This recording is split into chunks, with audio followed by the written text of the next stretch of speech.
Bismillahirrahmanirrahim. Wal yakul wakilul wali idzi zauji zawwastuka binta fulan. Fayaqbalu wal yakul lil wali wal yakul al wali li wakili zauji. Mun kepanggih iki?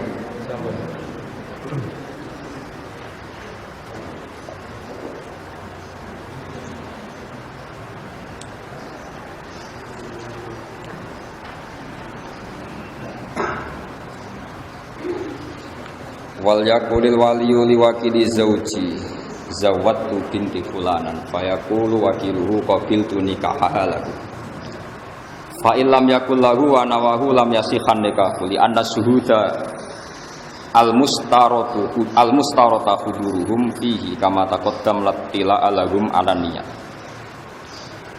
Mun kuriyen kok iki terus tengene kal yuki ini wonten sarah qauluhu fulanan wa illam yakul muwakkiluka na'am law lam ya'lam nasaba zauji wajaba insyaduhu wa tasbutul wakalah bi qauli mudaiha haitsu taquda syuhud saterusin ini kita punya sampean muwakkil atau muwakkil kira ini foto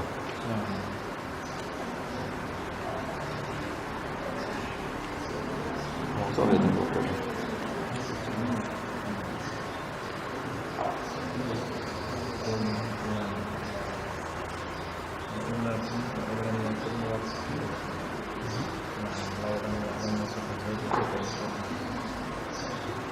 Terus ngeten nggih menyangkut nikah nggih. Terus kalau wakilul wali itu biasanya misalnya kan saya bilang misalnya saya nikahkan Haris kan misalnya zawat angkah duka wa zawat duka binta fulan.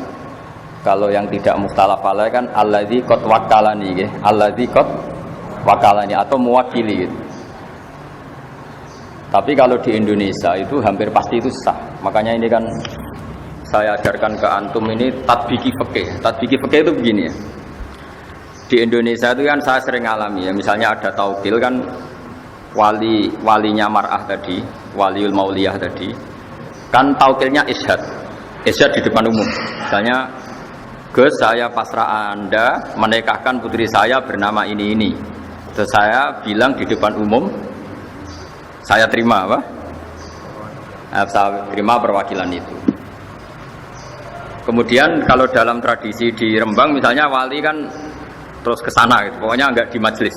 Kalau di sini di majelis enggak? Enggak ya? Kalau biasanya di majelis enggak setelah taukil? Loh enggak, banyak yang enggak di majelis kalau dulu. Ayo coba yang enggak di majelis ngaco. Enggak setelah taukil itu walinya di majelis apa? Di majelis. Kalau dari zaman lari. Kabur. Enggak. Apa? Keluar. Oh, ya keluar. Enggak, di polling di itu. Enggak ya. Ada yang di majelis. Dari mana teman? Yang di majelis berapa? Ngaco yang di majelis. Yang walinya agak lari. Berapa juga? Dua. Nah ini penting ya, karena nanti turunan hukumnya itu begini ya. Maro'ahul muslimuna hasanan bahwa indawohi hasanun. Karena ini sama-sama resiko, ini saya jelasin. Itu kalau di Kifayatul Akhyar itu kan ada satu pertanyaan ya, yang meskipun kitab itu digugat orang banyak. Digugat orang apa? Kan kalau syarat nikah yang pokok kan wali, ya, zaud. Berarti berapa? 2 ya. Terus 2 saksi, 4. Berarti aktornya kan hanya 4. Tapi kitab Kifayatul Akhyar itu menyebut entah karena saking simpelnya, entah karena memang itunya menjadikan orang salah paham. Itu kan begitu. Kalau wali sudah memasrahkan ke seseorang, kemudian wa aqdal wakil, maka tidak sah. Tidak sahnya itu yang di Kifayatul Akhyar maksudnya karena aktornya hanya 4, sekarang yang wali jadi syahid. Berarti syahidnya kan 1. Itu kan jadi masalah besar. entah saking ikhtiarnya kiai Jawa entah gimana, walhasil itu karena takut takbir itu wali itu nggak boleh di majelis karena di situ ada ancaman wahadorol wali wakodel wakil. Paham sih kalau maksudnya? Padahal suratul masalah itu beda dengan yang kita alami karena kita alami itu kan saksi banyak sekali. Paham ya? Wali wis wong ra kanggo, pokoke wis bar nyekseni ya sudah. Sehingga wali ketika tidak mengatakan saya ini mewakili, wali apa wakilul wali tidak mengatakan alladzi qad wakalana itu mewakili, ini kan sudah diisbatkan apa? Itu sah karena suhud atau saksi itu kan tahu semua kalau kita ini hanya menikahkan atas nama apa? Wakil. Tapi kalau kebalikannya, misalnya saya menjadi wakilnya Haris dalam menerima nikah. Katanya misalnya angkah buka was begini, terus saya hanya bilang qabil tu nikah wa taswija bil mari maktur. Saya lupa atau sengaja bilang lagu. Maka ini untungnya ulama bilang batal. Enggak ada ulama yang mengatakan itu menjadi milik saya. Sabara payu rapi Pak Haris kan. Nah, padahal tadi karena kalau dalam konteks qabil tu nikah wa taswija bil madhuri itu kalau nggak bilang lagu, untungnya ulama bilang nggak sah. Ini masih untung tidak diputuskan milik wakil. Ya ini kan jelas. Fa illam yakul lahu wa nawahu lam yasihan nikahu li anna syuhuda al mustarad huduruhum bi kama taqaddam latila alahum alaniya. Ini penting kulaturakan karena nanti itu dalam teori fikih ya, dalam teori fikih. Ulama itu kelihatan tidak konsisten karena begini maksudnya tidak konsisten. Tapi baik, tidak konsisten itu kadang baik. Misalnya begini, syarat nikah dalam madzhab Syafi'i itu 2 apa banyak? Tidak jauh, kan hanya 2. Tapi di takbir-takbir itu, misalnya seperti ini, lam yasihan nikahu li anna syuhuda al mustarad huduruhum fihi kama taqaddam. Itu li anna syuhud, bukan li anna syahidan, tapi li anna syuhud. Karena dalam madzhab Malik, ini dengarin ya. Nanti saya bacakan di Mizan Kubro. Tadi saya sengaja bawa kitab Mizan Kubro. Kalau menurut madzhab Malik, 2 saksi itu tidak syarat sahnya nikah. Paham ya? Tapi yang karena pikirannya Imam Malik begini, kira-kira begini. Saksi itu gunanya apa sih? Supaya nggak ada juhud, nggak ada pengingkaran. Oke. Kalau sarannya nggak ada pengingkaran, harusnya itu nggak perlu saksi, yang penting terkenal. Jadi misalnya Haris nikah, dinikahkan wali terus diumumkan di pondok PMH ini. Alhamdulillah sekarang Haris sudah laku. Gitu. Nah, apalagi bikin surat edaran gitu. Berakhir sudah masa lajang gitu. Atau masa nggak laku sudah selesai gitu. Nah, ini penting karena filosofi fikih nanti dibalik-balik itu begitu. Ya ini misalnya, ini peringatan bagi kita semua. Jadi kalau Imam Malik ini kelirunya orang-orang yang kawin sirri ya. Kadang-kadang pikirannya kalau misalnya dia wakilah, sahid itu tidak syarat.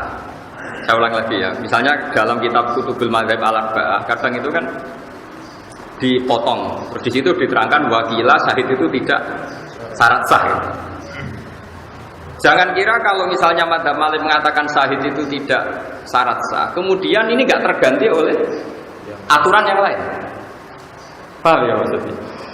Makanya kenapa kiai-kiai kita itu anti talfek, anti intikal madzhab. Sebetulnya bukan masalah intikalnya. Nggak ada jaminan kalau kata-kata ini diket atau ditaksir, diikhtisor, kemudian tidak ada syarat lain. Ini misalnya saya bacakan ya. Nah ini supaya kulino saja ya,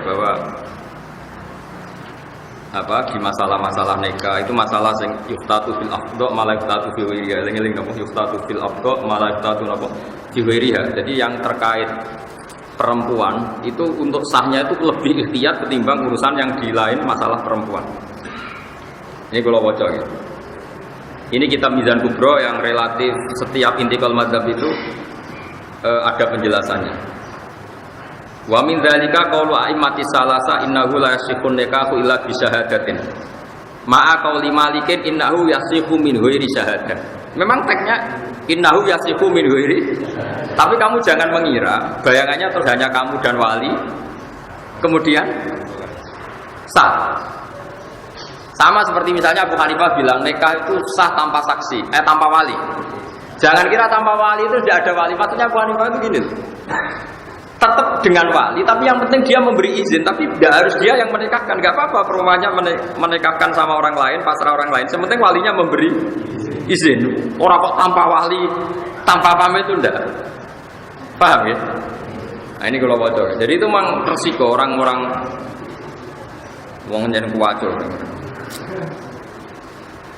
Lawaca ke. Ma'a qauli malikin innahu yasihu min ghairi syahadatin. Illa annahu yu'tabaru fihi al-isya'atu wa tarku taradi bil kitman. Hatta law aqada fi sirri atau law uqida fi sirri wastarata kitmanan nikahi fusiha indah. Jadi kata Imam Malik, nikah itu enggak usah saksi, tapi cukup isya'ah. Makanya nikah kayak di Indonesia itu mesti sahnya. Karena misalnya syaratnya 2 saksi itu adil, misalnya syaratnya 2 saksi itu adil. Ternyata 2 saksi itu tidak adil. Enggak masalah kalau di Indonesia, karena kan orang yang menyaksikan kan banyak. Jadi itu isya'ah apa? Apalagi sebelumnya sudah ada undangan nikah macam-macam. Bahwa Pak Haris sudah laku. Seminggu sebelumnya kan tahu semua di WA karena dia kaul ya. Semua orang dikasih tahu kalau sudah laku. Itu enggak harus adil. Karena kata Imam Malik, kata beliau yu'ta baru fihil isya'ah apa? Isya'ah itu terkenal dari kata sya'ah, apa? Sya'ah itu maknanya apa? Terkenal kayak ayat innal ladzina yuhibbuna an tasyi'al fahisha menjadi terkenal. Juga boleh. Nah, terus sekarang andekan 2 saksi itu fasik. Kata Imam Malik boleh, kata Abu Hanifah boleh, kata Imam Syafi'i enggak. 2 saksi itu harus adil. Wa amal fasiqoni fa innahu yahsulu bima al isya'atu bin nikah wa dzalika kafin fil khurus an suratin nikah sifat. Jadi misalnya ada saksi itu fasik-fasik, enggak apa-apa, malah fasik itu cangkeman anggar wong diceritani.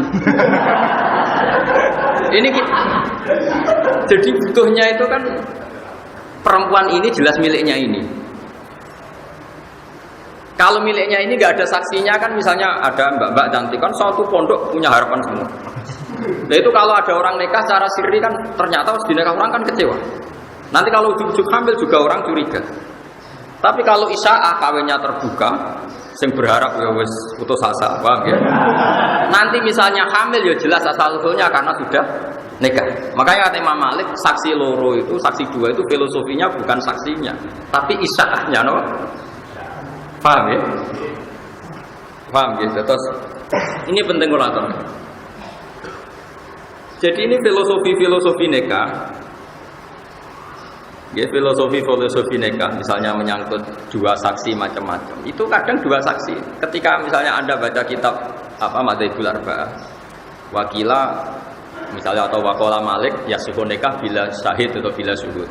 Ini jangan menjebak Anda lalu Anda berspekulasi nikah tanpa saksi, karena sebenarnya Imam Malik mengatakan tanpa saksi itu ora perlu nunjuk saksi 2 terus yang tanda tangan 2 seperti dalam tradisi kita, enggak.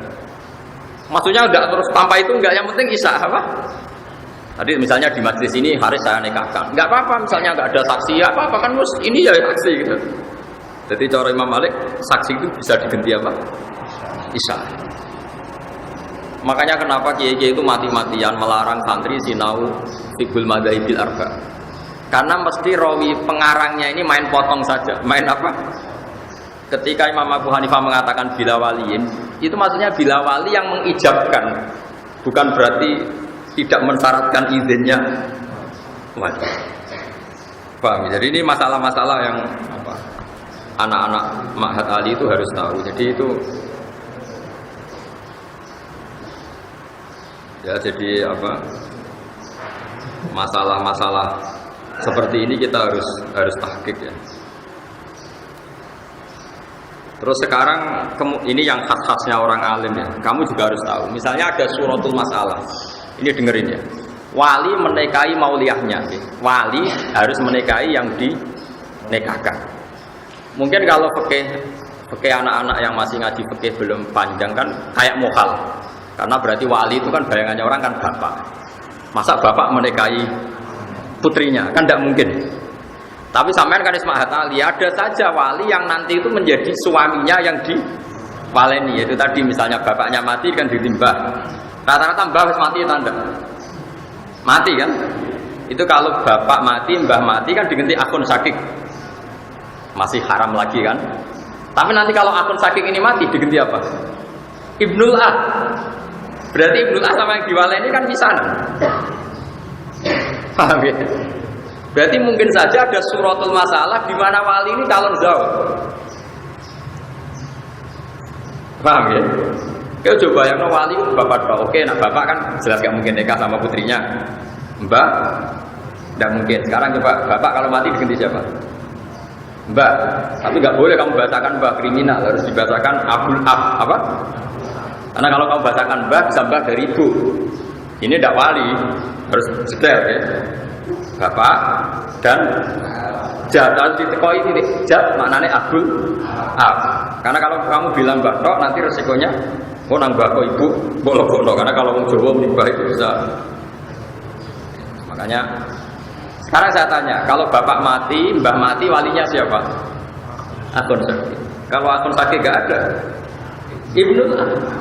Sekarang Ibnul A sama yang dinikahkan, misanan kan? Misanan itu sah nikah enggak? Salah. Padahal kalau nanti wali-wali akrab itu mati semua atau hilang, walinya kan misanannya itu. Jebule ingin sendiri. Paham? Ini Mahatali, jadi gue keren-kerenan Mahatali tau bakas tapi kadang kiai ini raro. Mikir boleh bujur doang di ramutolaah nih. Nah itu pun ya, makanya itu pun didiskusikan oleh para ulama. Atau sebaliknya seorang perempuan yang nggak punya wali, walinya qadhi atau hakim. Ternyata yang ingin nikah hakim itu juga. Ini saya bacakan misalnya.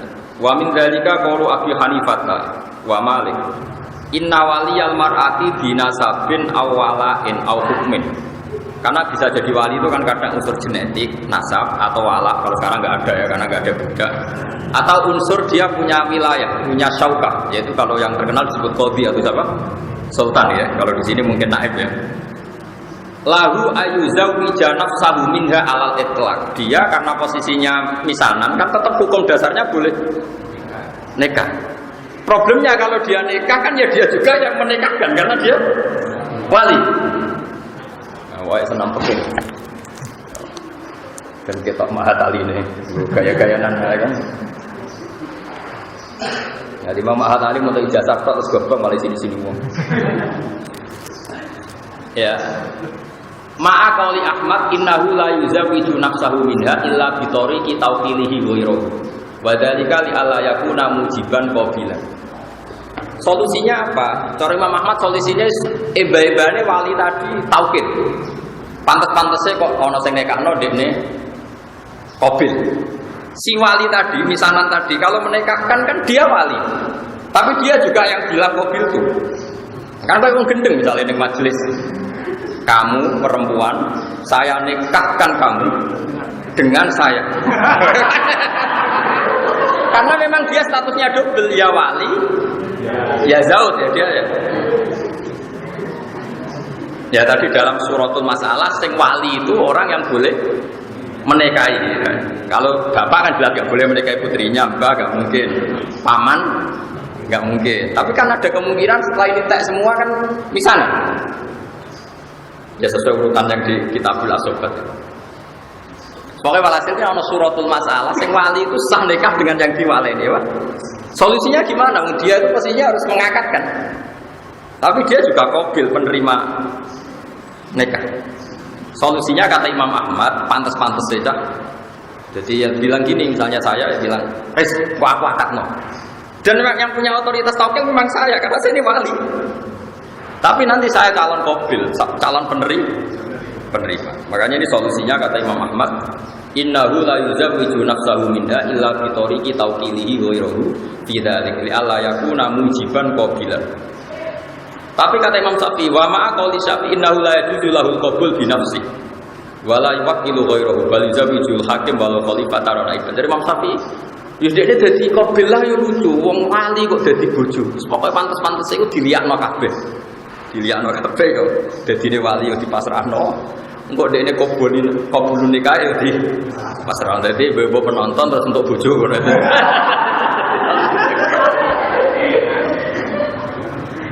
Karena kalau dalam fikih itu ada pantangan ya, istilahnya kalau di Fathul Mu'in itu ada ittihadul qabid wal muqbid. Enggak boleh dalam satu akad ada satu orang jadi dua aktor, namanya ittihadul qabid wal muqbid. Misalnya gini, Haris punya utang saya 1 juta. Ya Haris punya utang saya 1 juta. Terus kebetulan dia juga mustahik zakat. Dan saya juga harus zakat ke Haris.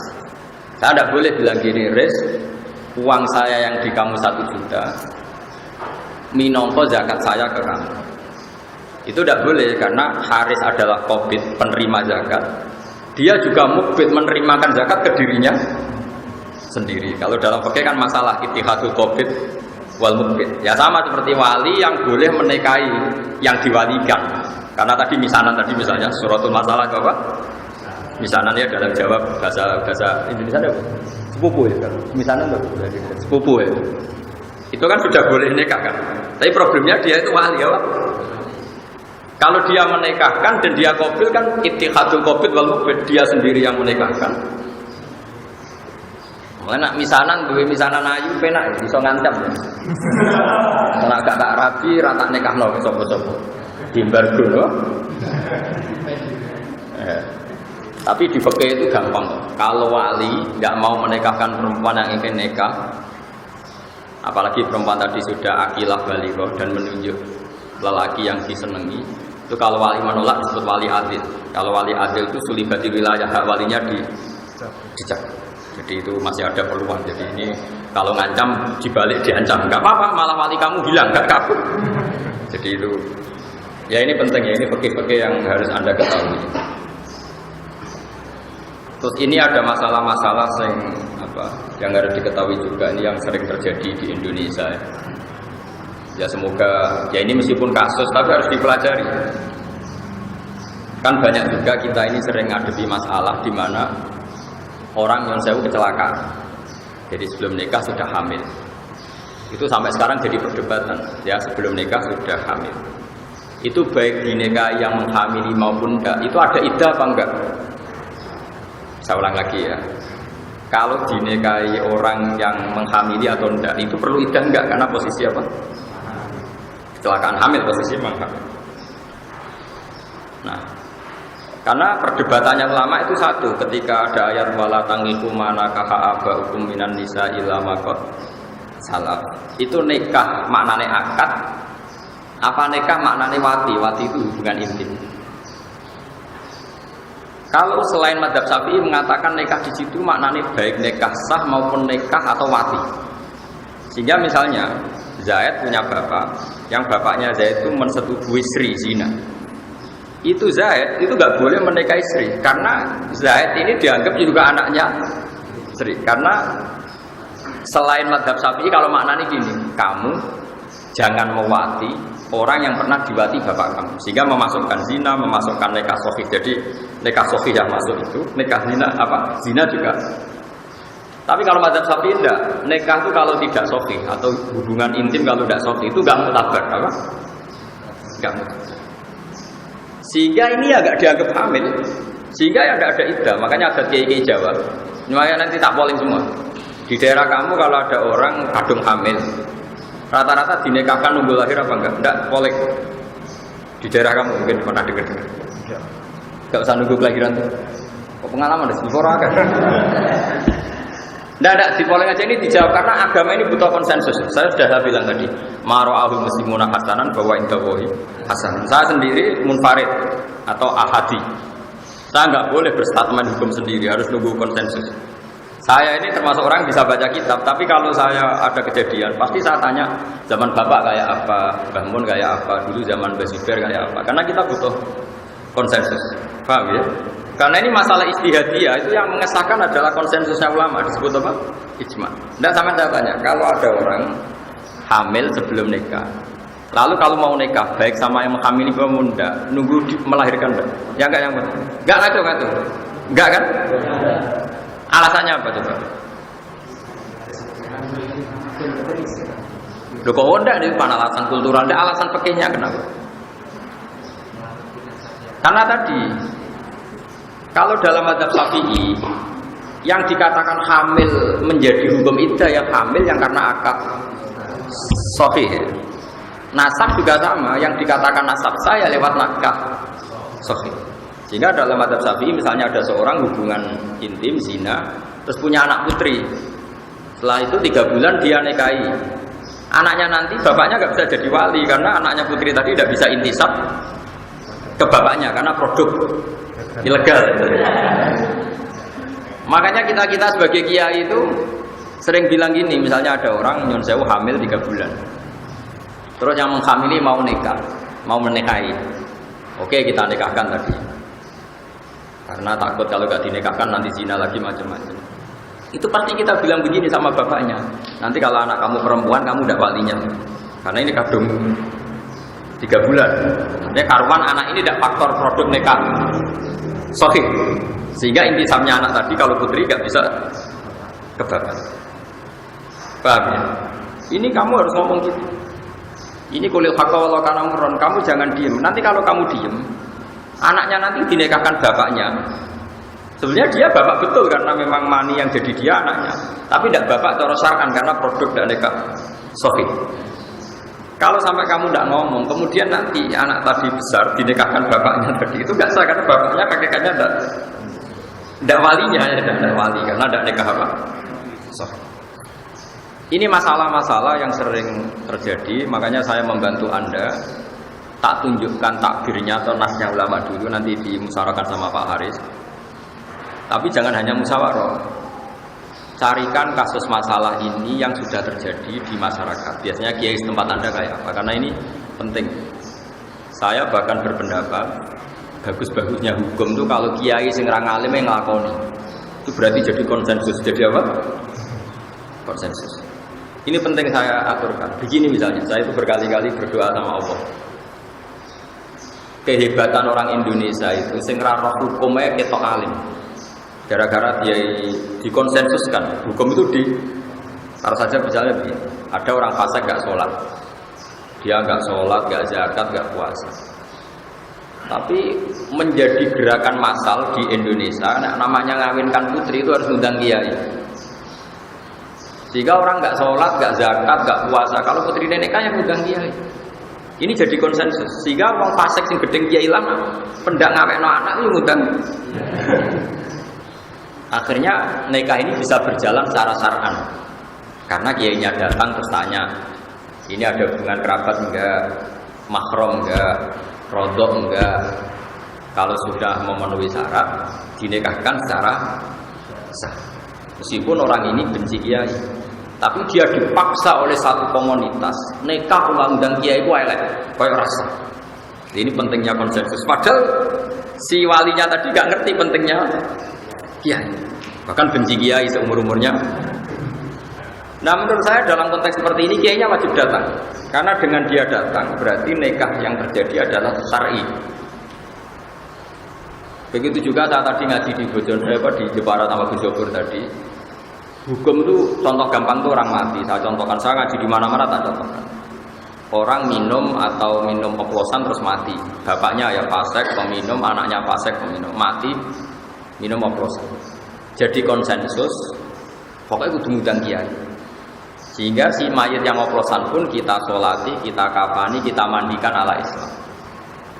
Karena harus jadi konsensus, wong fasik lah itu butuh perlakuan seperti itu butuh, paham ya maksudnya? Ini penting harus kita pertahankan. Jangan sampai nanti orang fasik punya model sendiri dalam menyelesaikan jenazahnya.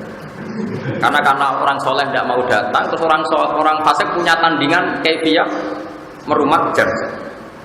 Saya kalau mati ya terus ini arah, terus pinggirnya ada wong ceki. Makanya menurut saya orang fasik pun kalau mati kamu harus tahlilan. Terus geremeng-geremeng lah tadi. Bagaimanapun ini menetapkan tradisi. Kalau sampai kita tidak mau tahlilan hanya karena dia mati bunuh diri atau mati apa tadi itu oplosan, nanti kalau nggak ada tahlilan mereka bikin tandingan tradisi, yaitu kiai ragu tahlili ya wes tangguh cekik tangguh remi. Nanti kamu yang salahkan Allah karena tradisi yang sudah benar yang orang fasik pun melakukan, kamu tidak mau hanya karena risi mayatnya itu fasik.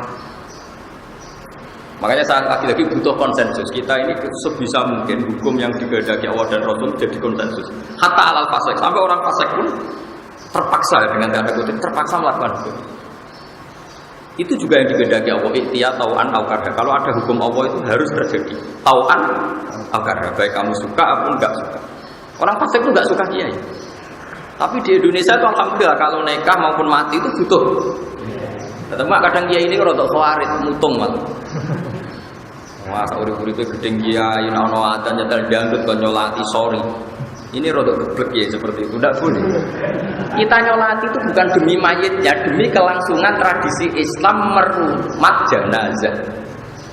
Paham ya? Karena kalau kita tidak nyolati, kemudian mereka punya tradisi sendiri, kita malah repot. Paham sih kalau maksudnya? Terus kedua, kalau mayit ini mati karena oplosan, terus kamu membaca sholawat dalam tahlil, membaca la ilaha illallah. Saya sering ditanya Kiai, tetap yang untung kamu. Kan hadisnya man sholla alaiya wahidatan shollallahu alaihi asr. Siapa yang baca sholawat saya satu, diberi sholawat Allah 10. Sekarang yang dapat pahala itu yang baca sholawat apa mayitnya? Yang baca kan. Masa kamu ngamal soleh rugi? Mangko la ilaha illallah dari dakwal jannah. Yang baca la ilaha kamu apa mayit? Kamu kan ngapain kamu rugi? Masa ibadah ngerasa rugi? Semuanya fasik kelas dan urus-urusan ini pengen. Bener kok itu tadi. Wa mayamut walam jantuk min dzambihi fa amruhu mufawadun bi rabbi. Semati untuk tobat urusane pangeran. Sementing kita menjaga tradisi. Jangan sampai orang fasik ini punya tradisi baru hanya karena kita tidak mau melangsungkan tradisi yang sudah jadi konsensus. Itu tadi misalnya orang fasik, orang mati oplosan pun kan kalau mati ngundang kiai. Orang fasik pun yang gedeng kiai kalau nikahkan putrinya kan ngundang. Itu saya mohon sekali kalau nggak ada unsur kamu harus atau perwakilan. Yang penting tradisi ini kita apa? Jaga. Bukan karena fasiknya tadi, tapi karena ilahi kalimat ilah tadi, aturan-aturan Allah yang kita. Karena sekali dalam kebiasaan jenazah ngomong alim nggak mau datang, mereka kan orang-orang fasik, pasti punya tradisi tandingan. Paham ya? Pasti pondem sambil ngeringkut, cemplungno. Nang mati, wes. Repot. Makanya saya tadi selalu tanya ke jenengan. Masyarakat kamu di mana saja adat yang sudah baik harus kamu pertahankan. Tadi maro'ahu muslimuna hasanan bahwa itu bohi apa? Nah, ini saya baca ya kasus tadi ya, orang yang kecelakaan. Misalnya begini. Ini kitab Bizar Kubro. Di kitab saya halaman 113 juz 2. Ya. Misalnya begini. Wa amma makhtalafu fi fa min dzalika qaul a'immati salasa innahu yajuzu nikahu zaniyah ma qali Ahmad innahu yahkumu nikahu qabla taubah. Misalnya begini. Wa min dzalika qaul Malikin wa Syafi'i inna man zana bi imra'atin lam yahrum alaihi nikahuha wa la nikahu ummiha wa bintiha ma qauli Abi Hanifah wa Ahmad ya ta'allaqu tahrimul musaharati bizina. Jadi itu tadi. Kalau menurut Abu Hanifah zina pun itu menjadi musaharah. Jadi kira oleh demeni wong sing didemeni bapakmu. Paham? Karena itu berarti ibumu. Lho kok gue? Kandane. Jadi musaharah itu kata Abu Hanifah itu bisa hasil dengan zina. Tapi kalau menurut Syafi'i enggak. Sama sekali. Nah ini penting kalau aturakan karena kita tentu tidak menghendaki itu terjadi. Tapi masalahnya kadung terjadi. Kamu harus punya solusi hukumnya. Karena hukum fikih itu ekstrim. Ini yang Pak Haris harus tahu. Hukum fikih itu ngeri itu. Sekali bandingannya enggak itu buruk. Misalnya gini saya contohkan. Zaid itu kafir, dengarin ya. Zaid itu kafir. Kafir betul. Kafir tengah, kafir tenang. Enggak ini dengarin. Awas sekali salah ini murtad masalahnya. Ancamannya itu murtad. Zaid ini kafir tengah. Terus datang ke Pak Haris. Pak Haris, saya ini mau masuk Islam. Coba saya ditalkin syahadat. Saya diajarin syahadat. Terus kata Pak Haris gini, karena ada neum Jeporo engket itu terus dia mau kok benar ini kalau dia melotek. Itu Pak Haris itu murtad dalam hukum fikih. Karena Zaid yang murtad tengah ini murtad betul, kafir tengah ini. Ada kekafiran sekian menit ke depan yaitu 10 menit yang gara-gara Pak Haris. Karena dia bisa menghilangkan kekafirannya Zaid saat itu. Fauran. Tapi gara-gara dia nyuguhin teh, gawe teh 10 menit. Sekarang kafir yang 10 menit terakhir gara-gara siapa? Gara-gara Pak Haris. Jika dalam fikih termasuk murtad adalah kaqauli rajulin pada seorang guru, lakini al-Islam, sumakola ikhtasil. Contohnya di Bajuri hanya gitu. Ada orang bilang, Pak Yai saya ajarin Islam. Terus kamu bilang, kamu mandi dulu. Itu saja masalah. Karena kekafiran harus dihilangkan secara fauron. Dan kekafiran 10 menit adalah Anda sudah terlibat. Karena Anda bisa menghilangkan saat itu juga. Kenapa nunggu dibikinkan teh, minarak dulu, macam-macam. Makanya kalau ada seperti itu, sama tak ajari. Pak Kiai saya ajari syahadat. Kamu harus bilang, oh nggih. Wah jenengan saya ini nak Allah tunggal. Paling enggak bahasa Jawa dulu, segampang-gampangnya. Nah setelah itu enggak apa-apa, berarti sifat kafirnya hilang, enggak apa-apa kalau ada acara sosial ngeteh dulu atau mandi enggak apa-apa. Di Jogja itu ada beberapa kali orang sowan saya. Gus itu kalau seremonial pengislaman di masjid-masjid UGM, di masjid UI itu gimana? Saya bilang enggak apa-apa, tapi anggap saja itu seremonial. Tapi siapapun pertama yang ketemu si kafir ingin Islam harus mensyahadatkan saat itu juga. Soal seremonial gak apa-apa nanti di masjid UGM, UI atau di masjid mana saja. Tapi kalau seremonial itu awal di Islam kan itu tidak boleh, karena berarti membiarkan sekian hari. Misalnya mau ada orang mau Islam, mungkin mau menisan ke masjid seminggu malah gitu, pas Jumatan. Wah itu menurut fikih yang ekstrim, itu malah kiainya tadi yang jadi murtad. Karena dia ridho dengan berjalannya murtad sekian hari. Nah contoh gampangnya gini, ini fikih ekstrim ya, makanya fikih itu juga punya cara ekstrimnya. Begini misalnya dibalik, Senin mau Islam, terus sama Haris dijanjini nanti aja nak Jumat karena saksinya banyak. Terus Selasa mati juga, terus dia masuk neraka. Gusti, kun rokok ke kafir. Jadi Senin kalau kafir, Senin badai sampai Pak Haris kan ngenteni Jumat. Itu kan masalah.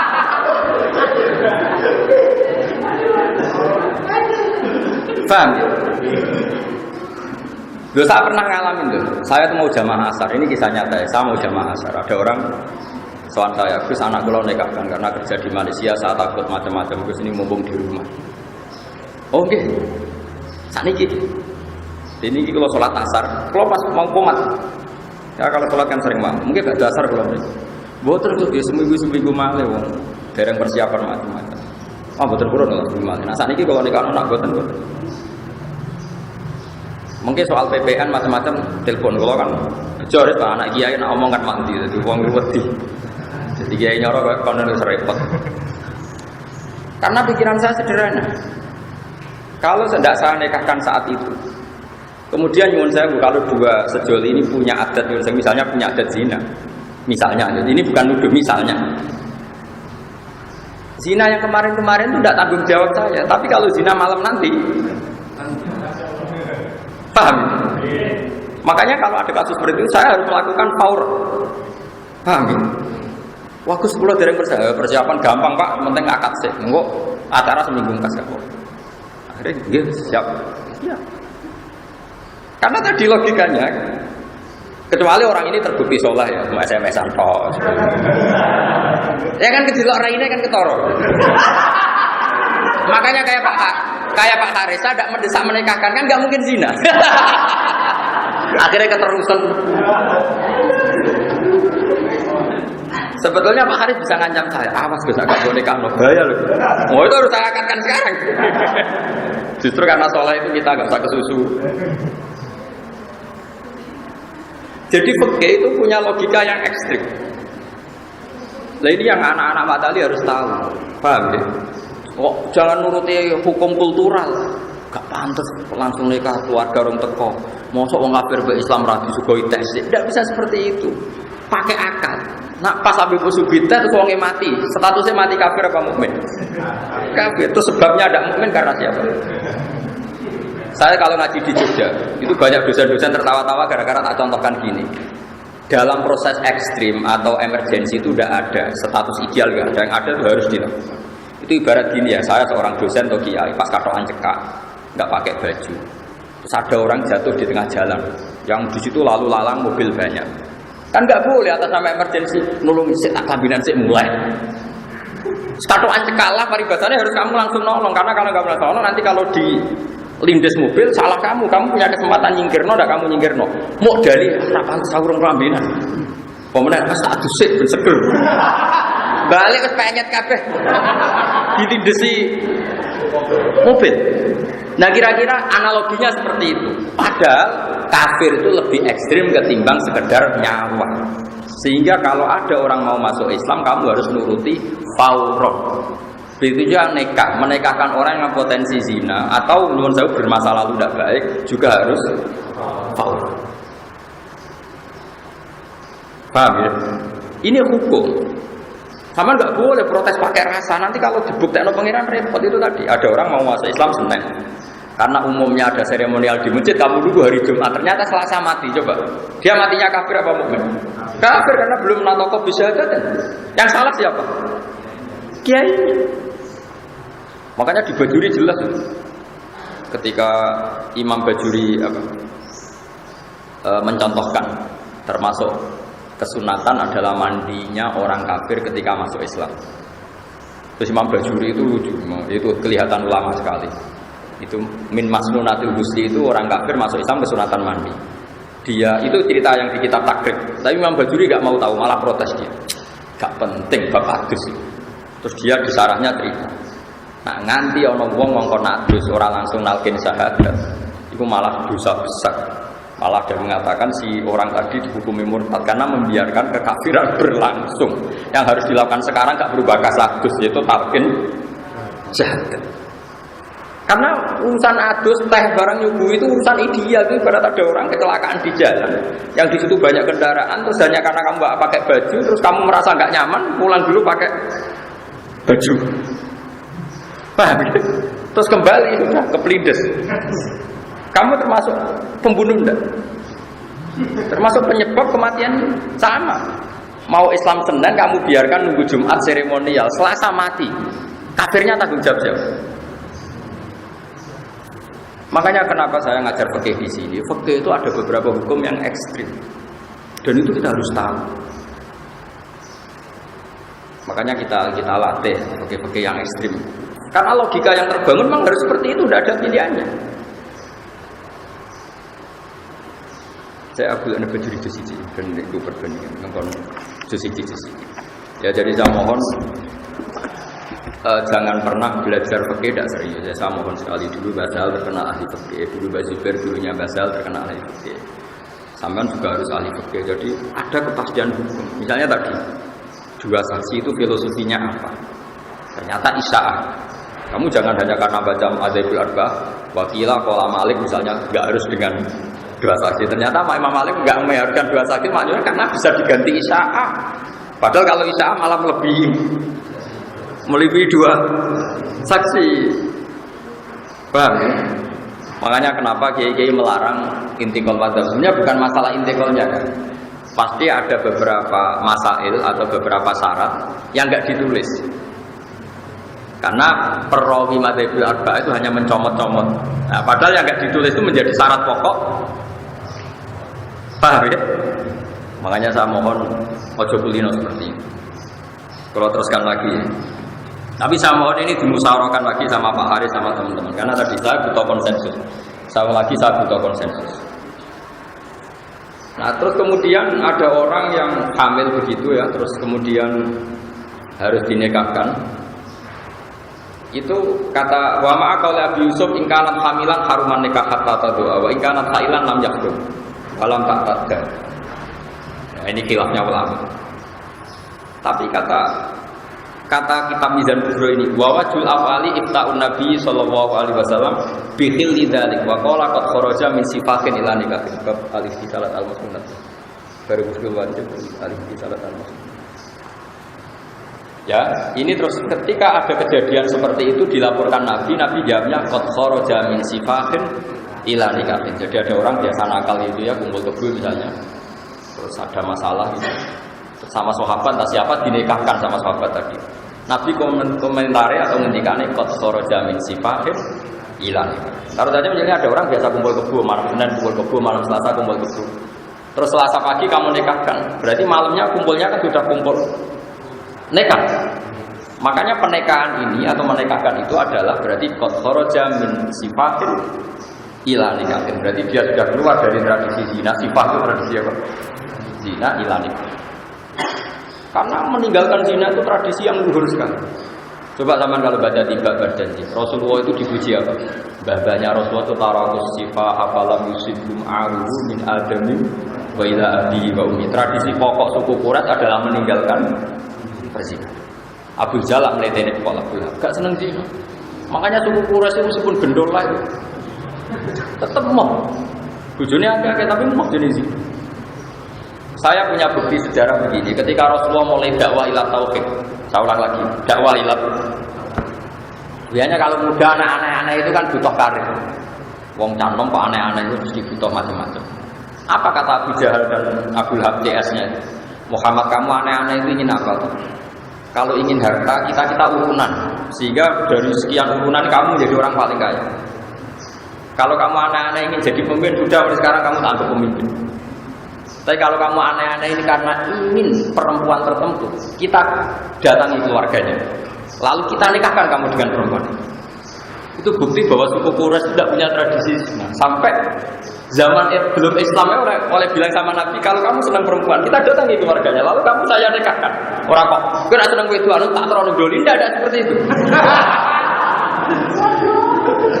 Lu ini nyata sama dia ditarik-tarik. Ya enggak, kalau sampean lihat tarik kan, kalau kami ingin perempuan, kita kawinkan, zawwajnaka, bukan dikawinkan. Makanya sifat keluarga Nabi itu apa? Tarakus sifaha falam yusibhum aruhu min adami wa ila abi wa ummi. Jadi nikah itu luar biasa, sampai kemuliaan keluarga itu ukurannya tidak sifat. Artinya kalau ada kesempatan nikah, kenapa dibiarkan? Harus dinikahkan. Makanya saya pernah ditantang naik Gus, nikah seperti ini tuh masalah menurut negara gini. Saya bilang gini, kamu urusannya negara, aku nak gak langsung ya urusanin rokok. Urusannya dipecat, aku urusanin rokok. Aku urusanku, aku sembrono. Kecuali aku belum nanggung neraka. Dia siap. Akhirnya dalu-dalu kok itu tekok. Iya no nikah, tapi nak ratu tekok rokok. Siap. Kayak ancaman dipecat ini rokok ya. Jadi itu hukum apa sih teman? Termasuk dipecat. Ini ya, ini di kitab Bajuri, di kitab punya Pak Haris di halaman 154. Juz berapa ini? Juz 1. Ini kata ya, qauluhu wa huzulul kafir idza aslama. Ya, wa huzulul kafir idza aslama. Jadi kalau orang kafir mau Islam sebaiknya memang mandi. Ini masih katanya Fathul Qorib. Kitab Fathul Qorib itu kitab matan, tentu belum detail ya. Belum apa? Detail. Ya saya ulang lagi ya, kata kitab Fathul Qorib termasuk mandi sunat adalah kalau orang kafir mau Islam, dia kesunatan mandi. Dohirnya ya kan dia mandi dulu baru.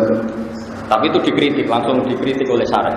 Sebenarnya ada dikritik, ya memang harusnya itu salah, memang itu masalah. Kalau hanya begitu redaksinya itu masalah. Meskipun Fathul Qorib tentu niatnya ada begitu, mungkin niatnya ada seperti itu. Ya kalau ngarang kitab matan itu kan resikonya kan takbir sedikit, tapi orang nggak boleh salah paham kan resiko. Haris seneng bapak kalimatnya sedikit, cara Haris cukup, tapi ternyata tidak memahamkan. Akhirnya kan nggak mayu ragu. Itu resiko matan, resiko kitab nopo. Kalau wajah ini jelas sih. Tapi tentu pendapat tadi itu ekstrim, yang saya baca. Wa ghuslu kafir idza aslama. Wa law qala wa ghuslu man aslama lakana aula li annal ghusla yadkhulu waqtuhu bil Islam. Sekarang mulai kesunatan mandi itu setelah Islam atau sebelum Islam? Setelah Islam, makanya Sarah kecewa sama matan. Harusnya jangan begitu. Kowe kan mahat ali dadi sawangane iso nyarai kan. Ojo kok maca matane wis keliru waduh. Pokoke aja kei ijazah harus. Pokoke bermaca keliru ora usah kei S1. Nanti saya yang komen. Tapi kalau kiai kan biasanya gampangan apa-apa. Nah, kalau waca. Ini kata Imam Bajuri. Wali annahu la sabila ila ta'khiril islami ba'dal muslim. Saya ulang lagi. Wali annahu la sabila ila ta'khiril islami ba'dal muslim. bal sarrahu bitakfiri mangqala li kafirin ja'ahu liuslima idhab fattasil summa aslam. Ini Imam Badrul. Saya juga gak senang sama ekstremitas seperti ini, gak senang. Tapi kalau di logika masuk akal, masuk akalnya tadi. Kalau kamu mentakhir konatus dibeli gedeng kepleset mati, urung moco. Jaga. Coba kafirnya yang tanggung jawab siapa tuh? Ya ini. Gawat, mulane aja bodoh, gawat bodoh. Makanya pokoknya Pak Yai kula warai Islam, oh nggih sampai ngatek-ngatekan wis. Pokoke pengiran tunggal, nggih oke. Terus pokoke ngono-ngono lah wis gak ideal lah. Oh nggih nanti mari zakat. Apa kawin nek ning Indonesia zakat kan pendak kawin nanti Islam terus iki. Moco zakat kan kangelan besar. Muni lailo kan ngeten mawon Pak.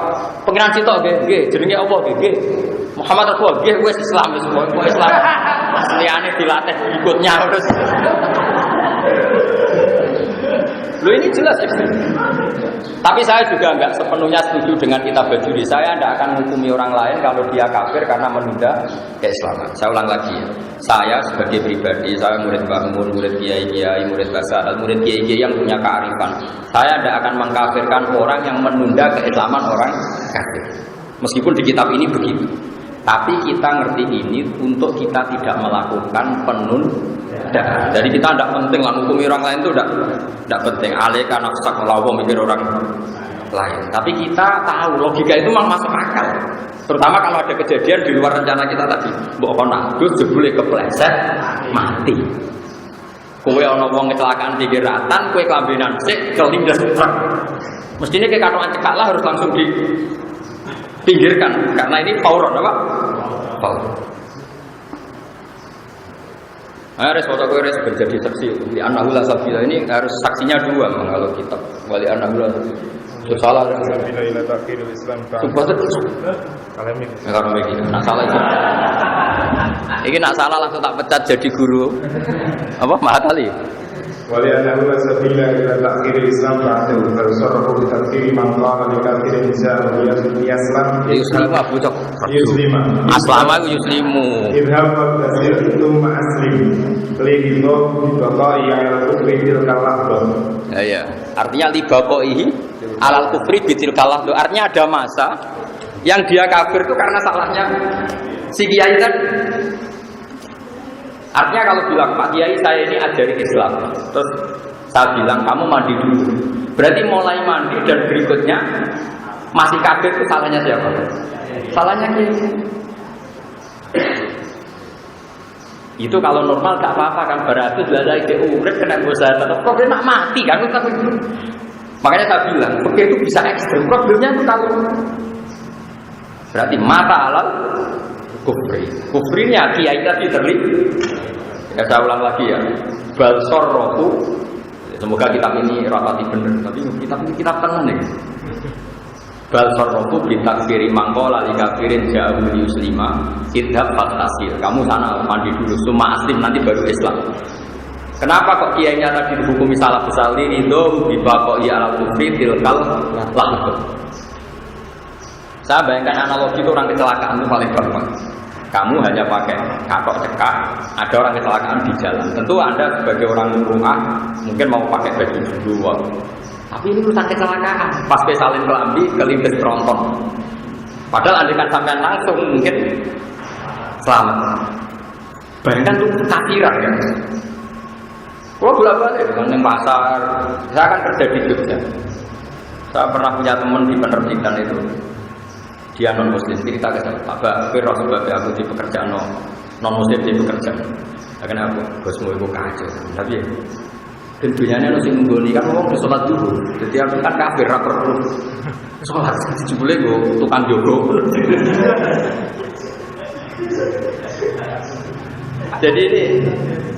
Jadi misalnya kok di percetakan atau di penerbitan atau di jalan kok ngomong ketemu sampai konsultasi Islam, Pak Kiai saya ingin Islam, kapan dia baiknya? Sama harus melatih satu itu juga dengan bahasa paling mudah, karena kan tidak harus bahasa Arab, semuanya dengan bahasa paling mudah. Jiran ikrarke nak pangeran setunggal, ya namanya Allah, ya Nabi dalam Islam namanya Muhammad, ya sudah Muslim. Karena tidak harus bahasa Arab. Lah nanti pas seremonial nggak apa-apa. 2 minggu lagi di masjid disaksikan orang banyak, terus ibu-ibu bahasa Arab macam-macam lah, semua masalah. Tapi penting selesai dulu. Ya sama lah seperti kita nyingkirkan orang kecelakaan di jalan, orang itu langsung neng kasur kan, terus neng selokan lah, penting orang neng ratan itu. Lah iya kan taruhannya kan orang kok kepengen ideal, sih boleh nong rajam sih, terus neng RSI sih boleh rajam sih. Malah kepelindes. Dalam kondisi emergensi itu tidak ada kata ideal, adanya pokoknya selesai. Nah ini khawatir saya anak-anak Matali itu nggak terbiasa dengan hukum-hukum yang ekstrim. Makanya bohong kalau ada orang bilang fikih itu hukum furu'iyah, nggak mendesak baik. Dalam hukum-hukum seperti ini itu serius ngawur. Wong sing ngomong ngene ora iso fikih kan, padune ora iso fikih terus ngomong begitu sembrono. Pepe fikih darani furu'iyah, nak akidah disebut usuliyah. Furu'iyah itu kan nak contohnya wong ning masjid kesunatan yang nggo wangi adus, ini masalah Islam. Makanya Imam Bajuri mengkritik kenapa sih kitab Fathul Qorib mengatakan kesunatan mandi bagi orang kafir yang mau Islam. Dari Imam Bajuri orang tambah kasadus penting Islam jadi orang tambah kasadus penting apa? Adus barang dibakat. Nah, ini kearifan ya, makanya saya mohon ya, jadi dalam beberapa masalah yang harus diselesaikan sekarang harus sekarang. Makanya kalau saya ditanya sekarang, Gus saya ini punya uang 50 juta, saya punya istri mau haji, saya jawab haji sekarang itu fauron. Dulu di kitab-kitab fikih haji itu alat tarofi, tidak harus sekarang. Tapi sekarang itu kan kebalikan, terus bayar fauronnya kajinya jadi 17 tahun. Lah nek saiki umure wis widak mbok arani kaji ra kesusubah keban-keban mati ya yakin. Mesti bayar saiki ngenteni 17. Jadi menurut saya teori alat tarof itu dulu, kalau sekarang ya harus power. Sekarang di Pati berapa tahun? Sudah 17 ya, paling sudah 17, pokoknya di atas 15 semua. Kira kita pernah itu ban 19. Itu di Jakarta itu ada yang sekarang kalau tidak haji itu dapatnya tahun 59. Saking banyak. Nah, itu kalau umur 40 aja habis. Kalau umur 40 tahun lagi kan dapat. Nah seperti ini, dalam konteks seperti ini kamu harus istihad gimana hukumnya daftar haji di zaman akhir. Menurut saya ya harus fauron, karena daftar fauron saja dapatnya tarofi, apalagi daftarnya tarofi, kan itu logika. Meskipun itu tentu tidak fatwa resmi ya, karena fatwa resmi tetap haji itu wajibnya ala tarofi. Tapi kita kan punya akal. Ya adinu aqlan waladina biman laka. Makanya ini saya mohon sekali ya, harus ini yang dibajuri di halaman 154 juz 1 ya, di kitab ini di bab pokoknya wabudil kafir tidak aslam. Tapi Imam Bajuri terus kecewa, bakal satu barang serang penting di Islam no. Makanya sebenarnya kayak Pak Haris itu dosa besar kok bakal sayu nasam. Nah mau rapayu rapi penting wedok sih. Ayu nasam repot gitu, repot. Urutannya wedok sih semua.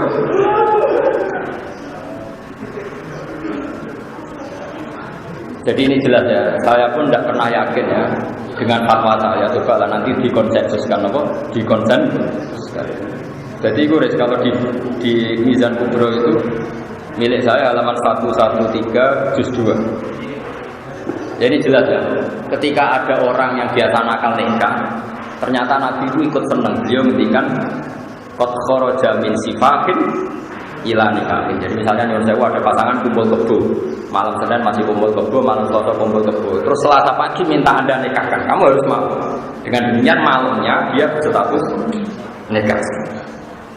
Paham ya? Lah kok soal prosedur negara-negara itu diurusin negara nggak apa-apa, kapan-kapan kita daftarkan. Tapi kalau kiai-kiai itu kan koroja mensifakin hilang. Tapi saya kalau di daerah saya biasanya ya PPN terus dipanggil. Panggil BPN nanti didaftar. Ini penting saya aturkan ya. Jadi sampai bayangkan fikih itu fisyah. Fisyah itu bisa dilihat dengan mata. Caranya tadi analogikan dengan tadi yang saya contohkan kecelakaan tadi. Kalau kita menolong orang kecelakaan di tengah jalan, buat kita sedang pakai celana pendek pun langsung kita tolong. Buat kita ada pakai baju pun langsung kita, meskipun kita lempar di selokan, yang penting nggak di jalan raya. Semuanya nggak harus ideal. Oh coba pakai ideal, sih tak boleh ada kursi, tak boleh ada meja sing ngapi. Nata igiro ke pas selokan. Ya ada selokan timbang dilides. Pertama, ini penting kalau aturakan. Orang-orang yang tidak ekstrim dalam berpikir fikih itu dikira fikih itu masalah kuliah semua. Enggak, fikih yang usuliyah juga banyak. Kayak tadi, ja'al kafir lil musliman. Kok ada orang bilang idhab fattasil summa aslim. Kasus apalagi kasus ini bisa ilal akhirat kalau ternyata dia mati sebelum baca. Jadi bayangkan yang ekstrim, dia mati sebelum baca. Kayak apa? Salah sisi gara-gara nyuguh teh. Nah, caranya sama kali ini jadi alim gitu. Bayangkan hukum itu ekstrim. Memang gitu latihannya memang seperti itu. Latihan begitu memang melatih itu dengan hukum ekstrim. Makanya kalau di mukadimah kitab-kitab belajar ilmu ini di salamatil abad untuk cari keselamatan abadal abad, yaitu dunia apa? Akhirat. Kamu harus lurus dalam menjalankan itu. Tapi sekarang tuh orang berkriminal. Tauhid darah usul, fikih darah usul. Orang usul rapopo bang, orang usul. Rapopo baik, kasus. Nggak boleh kamu ikut-ikutan ngomong gitu. Kalau sudah pernah ngomong harus tobat. Kalau enggak kasus. Terus saya teruskan lagi ini masalah yang khilaf-khilaf yang lain. Ini yang terakhir sebelum saya menutup untuk perjumpaan ini, menyangkut mahram. Kalau kamu mahram dengan mertua itu bimujarodil akdi li bintiha. Jadi misalnya umuka atau umul musohara. Jadi misalnya saya dengan mertua putri saya. Kalau mertua lanang kan nggak perlu ada mahram karena sudah lanang. Kan mahram itu sebabnya 3, 1 nasab, 2 rodo, 3 musohara. Yang ada nasab itu sebabnya berapa? 3, 1 nasab, rodo. Terus yang karena nasab itu 7. Paham ya? 7 diringkas Ki Jawa 5. Makanya Ki Jawa lebih pinter. Karena Ki Jawa menghitung ibu, putri, bule, ponakan, ya, ibu, putri, bule, dulur, ponakan. Berarti 5. Jadi kalau dalam Quran itu 7. Karena bahasa Jawa itu kan dulure bapak ya boleh, dulure ibu boleh. Kalau bahasa Arab kan jadi 2, dulure bapak ammah, dulure ibu kholah. Terus kemudian ponakan, cara Jawa ya 1, ponakan itu dulur lanang ya ponakan itu dulur wedok. Makanya jadi 5, tapi di Arab 7. Ya itu ya, qurrimat alaikum ummahatukum 1, wa banatukum 2, wa akhwatukum 3, terus wa ammatukum berarti boleh dari bapak, wa kholatukum boleh dari ibu, wa banatul akhi ponakan saka dulur lanang, wa banatul ukhti ponakan saka dulur wedok. Kan 7. Kalau bahasa Jawa kan seperti ini hilang kan, ponakan cukup kan, boleh ya boleh, paham ya? Makanya Ki Jawa itu kadang lebih simpel menghitungnya 5. Terus ada nasab yang karena musoharo, karena rodul. Wa ummahatukum allati arda'anakum wa akhwatukum bainar rodul. Terus ada ketika nasab karena musoharo, baik musoharo ke atas maupun musoharo ke bawah. Ke atas mertua kamu, ke bawah kamu tidak boleh nikahi mantan mantu kamu. Lah ya kan berarti ke bawah. Paham ya? Bojone anak berarti kan ke bawah, paham ya? Bojone mertuamu ke atas. Terus yang santri-santri Jawa itu janggal karena kesuwen rano wayo. Itu biasanya di fikih-fikih kan gini. Kamu nggak boleh menikahi bojone bapak. Kulo ya ono kadang santri bareng takok. Ya ora ngarane Gus iku ora ibuku wis bareng. Mergo pikiran iki santri Jawa, bojone bapak iku mbokmu. Nak wong wayo kan ora mesti. Bapak bojone papa. Bojone bapak ora mesti pas ibumu, paham ya? Paham ya? Mane kena orang ayo kesuwen yo kate hukum perkara ini. Saya kira salah yo urung rapi. Paham ya? Jadi haramnya ibu kamu itu haram hurrimat alaikum ummahatukum. Tapi nanti dipakai ditambahi wa zaujatul ab dan istrinya bapak. Kadang santri Jawa pikirane, bagus istrine bapak ini ora ibu. Ora blok-blok. Ibu. Ibu ya wis ibu, paham ya? Jadi kalau bapak kamu punya istri 4, yang haram karena zaujatul ab itu 3. Ini atas nama zaujatul. Yang ibu kamu haram karena ummuka, paham? Jadi tidak iso sing ibumu mbok aran iku zaujatul ab, kriminal ya, Mbok. Paham ya? Tapi berhubung ning Jawa kan kesuwen wong bojone mung sitok to. Akhire bareng haram rabi bojone bapak. Ya keruan wong pancen ibuku ya ora ngono. Jadi tak sing ibumu disebut ummuka. Lah wayane bapakmu disebut zaujatul ab. Dulu lo sore jawab orang mau nak kita ini biar orang pati so ya repot. Nah itu aturannya gini dalam ilmu nasab. Kalau mertua ini menjadi mahram di mujarradil akdi. Jadi misalnya Haris nikah sekarang, Munikobil itu nikah watas wijah saat itu juga mertuanya jadi mahram di mujarradil akdi. Tapi kalau kebalikannya Haris nikahi rondo. Kalau nak kesuwen Joko tua kadang nggak gini rondo. Itu kalau nikahi rondo, ini putrinya yang perawan tadi menjadi mahramnya Haris nunggu rondo ini dikumpuli. Paham ya? Tidak di mujarradil akdi. Ya itu bedanya ke atas sama ke bawah. Makanya kalau untuk anak tiri ada ayat waruba ibu umulati fi hujurikum min nisaikum allati dakhaltum bihin. Masih ada fa illam takunu dakhaltum bihinna fala junaha alaikum. Saya ulang lagi ya. Jadi kalau kamu nikah rondo punya putri, itu bi mujarradil akdi putrinya belum jadi mahram soal ya. Nunggu sudah hubungan suami istri. Tapi kalau nikahi putrinya di mujarradil akdi mboknya ini langsung mahram di mujarradil akdi. Ini kalau baca ya, jadi itu kan pakai nikah itu mantap. Gak usah dipraktek nikah, penting ahli pakai. Berapa payu sih? Ittafaqal a'immatu ala anna ummaz zaujati tahrumu ala ta'bihi bi mujarradil akdi alal binti. Ya jelas ya. Ya, ittafaqal ini ittafaqal ini enggak ada khilaf-khilafnya, semua ulama sepakat. Ittafaqal a'immatu ala anna ummaz zaujati ibunya istri tahrumu ala ta'bihi bi mujarradil akdi alal binti. Paham ya? Dari sekali ngangkat bintiha otomatis bapaknya apa ibunya mahram bi mujarradil akdi. Nah, paham ya? Lah, wattafaqal a'immatu aidan ala anna rabibata anak tiri. Kalau mereka anak walad, kalau yang anaknya istri kamu itu apa? Anaknya istri kamu tapi yang enggak anak kamu. Walad, rabibah bahasa Arabnya itu apa? Anak kawan.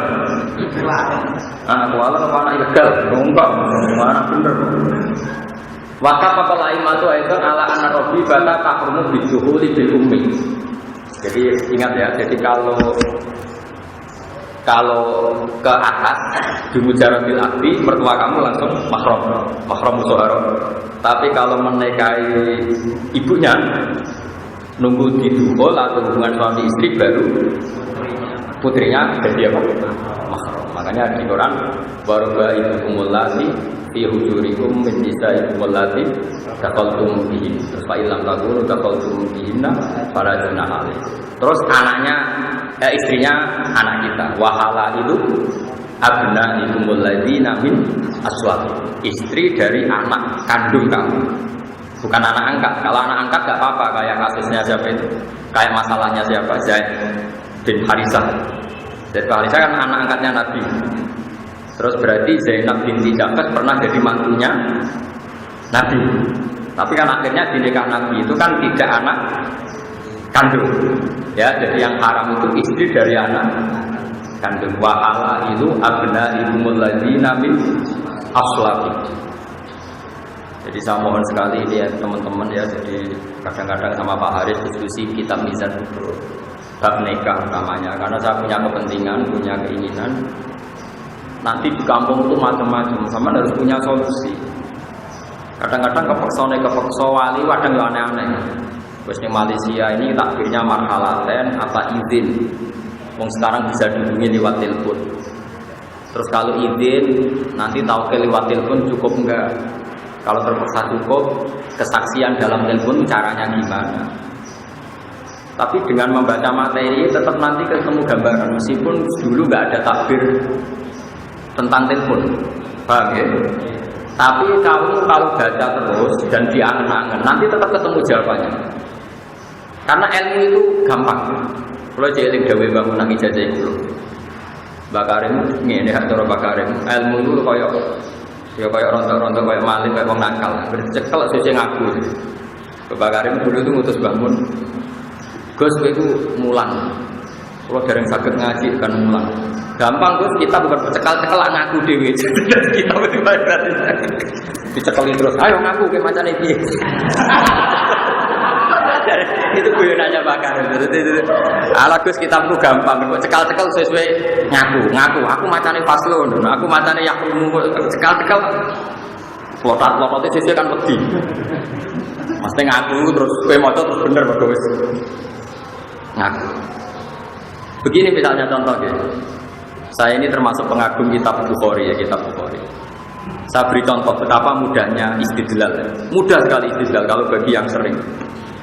Sekarang itu kalau nikah itu pakai lafaz enggak? Enggak, jawab saja. Pakai kan? Segot itu lafaz enggak? Sekarang tolak itu pakai lafaz enggak? Pakai kan? Segot, ya. Sekarang orang yang enggak bisa ngomong, akhros. Orang enggak bisa ngomong tuh kalau nikah gimana? Wong enggak bisa ngomong. Atau kalau mau mentalak gimana? Wong enggak bisa. Tentu Rasulullah zaman Sugeng ya tidak sempat menghentikan detail-detail nikahnya orang akhros kayak apa. Kalau sehot ijab kabulnya diganti apa? Misalnya sama bilang diganti tulisannya kalau bisa nulis kalau enggak.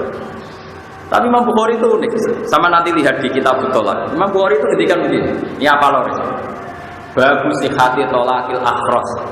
Bab tentang sahnya menceraikannya orang yang akhros. Artinya orang akhros bagi suami menceraikan istrinya. Terus beliau bilang hadasana, terus lucunya ketika gini. Qala Rasulullah sallallahu alaihi wasallam, ana wa kafirul yatim kahadaini fil jannah. Wa asyara ilal musabbihah wa sabab wa asyara ilal musabbihah wa sabab wal wusta. Wes situ. Asyharu tis'un wa isruna wa aqda yadayhi hakadha wa hakadha wa hakadha. Wa hakadha. Terus gitu. Salat Aisyah itu data yaumin. Terus ditanya sama orang, Pak Asar nahwas sama. Intinya Imam Bukhari itu cerita. Dulu Rasulullah ketika memberi penjelasan, ana wa kafirul yatim kahada ini bejana saya dan para penanggul orang yatim seperti ini nanti di surga. Berarti saking apa? Cedaknya. Paham ya? Terus Nabi pernah ngendikan kemungkinan bulan Komariah itu hakada, wahakada. Berarti ada kemungkinan berapa? 29 hari. Intinya begini, wong Nabi yang bisa ngendikan saja kadang berganti pakai isyarat. Karena isyarat juga mufhimah, juga memberi paham. Berarti kalau isyaratul akhras memberi paham, maka isyarat itu sah untuk tolak maupun untuk nikah. Imam Bukhari oleh itu paham ya? Nah ya itu kan tawangannya kan tidak ada kaitannya dengan tolakul akhras itu. Ya sama ngendikan hada wa hakadha wa hakadha kan tidak ada kaitannya dengan angka 29. Tapi toh orang menjadi Pak. Taruh saja misalnya Pak Haris di sini, Pak Haris tahun baru bagi wangsul. Pak Haris nggak mungkin bilang tidak, tapi mencurang. Wong mesti sepakat mana itu jangan kan? Berarti isyarat cukup apa enggak? Cukup. Pak Haris kok pamit bilang gini, cukup kan? Bahwa itu menolak. Kalau sekarang orang tidak bisa ngomong, yang mengganti kalimat adalah isyarat. Paham tidak maksudnya? Artinya Anda jangan berharap semua masail fikih itu ada takbir yang sori, yang eksplisit. Bila yang menkiamat di sini orang telepon, orang WA-an. Ya tentu takbir WA nggak ada. Tapi kalau nanti Anda menguasai materinya, pasti nanti kamu bisa. Asal menguasai betul. Kayak tadi Imam Bukhari mengatakan bagus sihati tolakil akhrof. Terus yang diceritakan anak wa kafirul yatim ini bejat. Terus asyharu bagada wa akoda napa tis'an wa isrin. Artinya Imam Bukhari ingin bilang wong Nabi sing iso ngendikan saja kadang iktifak ngalap cukup dengan isyarat yang dengan isyarat yang memang. Nah sekarang akhras apalagi tidak bisa ngomong, penggantinya sifat adalah isyarat. Pergi sekali al-Fatihah.